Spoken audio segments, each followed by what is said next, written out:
waa qiso aad iyo aad u cajiib ah. Waxaan ciwaan looga dhigay 8 sano ayaan sugayay. Markuu ii imaadana ballantii ayuu iga baxay. Haddaba saaxiibayaal, halkan waa qiso iyo qalin.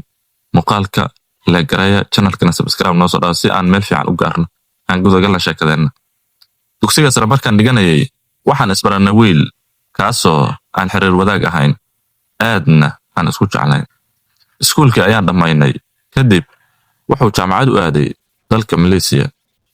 Markuu baxayay ayaan ballan wada galnay, taasoo ahayd inaanu midka kale uu sugo oo uusan iska guursan. Sidii ayaan ku heshiinay. Wuu baxay. Wuxuu maqnaa muddo 8 sano ah. Dhakhtar ayuu baranayay. Master ayuu ku darsaday. 8 sano kadib ayuu yimid. Aad ayaan u farxay. Waxaan islahaa waxa la gaaray waqtigii aad rumay lahayd riyadaada. Inta uu maqnaa 15 nin ka badan ayaa isoo doontay oo aan diiday. Kadib waxaan iri, maad isoo doonatid? Dhowr jeer ayaan ku iri. Wuu imeermeeriyay. Waxaan dareemay diyaar inaanu u ahayn inuu soo doonto. Sidoo kale waxaan dareemay isbedel aad u weyn. Markuu joogay 3 bilood ayaan ka warharay diyaarinta arooskiisii. Waan naxay. Waan wacay dhowr jeer wuu iga qaban waayay. Kadib blog ayuu isaaray. Gabadhii ayuu guursaday. Oohin iyo qalbi jab ayaan daris la noqday. Qolka kama soo bixi jirin. Cunadiina waan ka go'ay. Aniga iskuulkii markaan dhameeyay, jaamacad ma gelin. Guriga ayaan iska joogay. Carruurta iga yar ayaan hooyo lahayn jiray. Kadib waxaan bilaabay inaan tartiib nolosha uga dhaco. Hooyaday way isku kaanyay ogeyd ninka. Kadib hooyo ayaa raadisay. Wuxuu yiri, waxaan helay naag wax baratay oo igu level ah. Guurkana qasab ma aha eedo. Hooyaday waxay isku dayday inay been ii sheegto. Warkana ay ii bedesho. Laakiin ugu dambayn waan ka soo saaray runta. Ficnaan lahayd inaanan ogaan runta. Xanuun ayaan ka qaaday. Kadib hooyaday ayaa i waanin jirtay.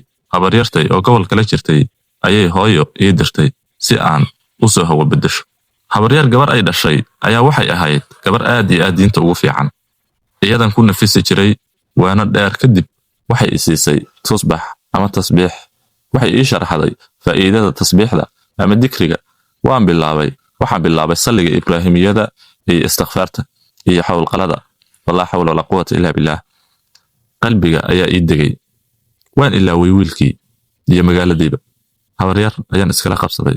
Iskala joogi jiray muddo sanad iyo bar ah. Markaan la joogay habaryar ayaa waxa ay soo doontay ninka habaryar qabo in ay saaxiibo yihiin. Ameerika jooga, Muqdisho iyo Kenya iyo Dubai ganacsiyo kule. Wali aan guursan, gabar raadinaya wiilkii ayaa la ibaray. Waa isbaranay. Waxaadna moodaa subxaanallah inay hal naf nagu jirto sida uu fahmayo. Wax kasta oo wanaagsan waa ku dhameystiran yihiin wiilkaas. Waan isguursan. Kadib waxaan ku aqal galnay Dubai. Cimrada ayaan tegay. Adduunka oo dhan ayaan ku soo dalxiisay. Sanad iyo bar kadib waxaan imaaday Ameerika. Waxaan dib u bilaabay waxbarashadeedii. Waan dhameeyay jaamacaddii. Waxaan noqday qof ganacsato ah. Gabar ganacsiyo leh oo loo shaqeeyo. Ninkayga ayaa shuraaka la noqday. Alxamdulillah, hadda noloshu aad ay iigu degan tahay. Wax kasta oo aad jeceshahay ama aad weydo waxa laga yaabaa khayr inuu kugu yihiin, laakiin adiga aadan ogeyn. Alxamdulillah, markasta iyo waqti kastaba. Ajaa'ib. Runtii qisadani qiso aad iyo aad cajiib ah. Aad iyo aadna waxa waaye dareenka qofka u bedelaysa. Haddaba qof kastaba waxa waaye ha iska ilaaliyo khiyaanada iyo beenta. waayo faa'iido ma laha.